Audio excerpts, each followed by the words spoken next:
ট্রাম্পের বাণিজ্য যুদ্ধের ধাক্কা লেগেছে বৈশ্বিক স্বর্ণের বাজারে। সোমবার স্বর্ণের দাম আউন্স প্রতি ২,৯০০-তে পৌঁছেছে হুট করেই, যা ২০২৫ সালে এখন পর্যন্ত অষ্টম রেকর্ড। সোমবার ট্রাম্প ইস্পাত ও অ্যালুমিনিয়াম আমদানিতে অতিরিক্ত ২৫% শুল্ক আরোপের নির্বাহী আদেশ জারি করে। সেই সঙ্গে এ সপ্তাহে পারস্পরিক শুল্ক ঘোষণারও হুমকি দেন। এরপরই অস্থির ইউরোপ সহ এশিয়ার অর্থনীতি।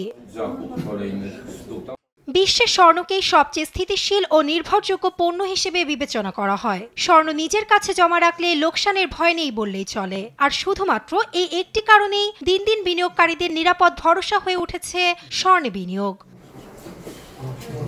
রয়টার্সের প্রতিবেদন মতে ট্রাম্পের বাণিজ্য যুদ্ধের হুমকির পর এই খাতে বিনিয়োগ হু হু করে বাড়ছে। এতে চাপ বাড়ছে ডলারে।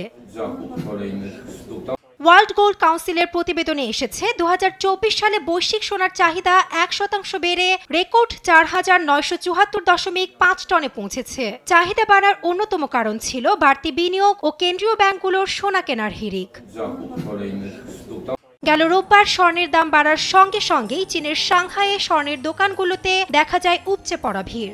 এদিন দোকানে প্রতি গ্রাম খাঁটি সোনার মূল্য ছিল ৮৬৭ ইউয়ান। প্রভাব পড়েছে ভারতসহ বাংলাদেশের বাজারেও। নাসরিন আক্তার, নিউজ ডেস্ক, দেশ টিভি।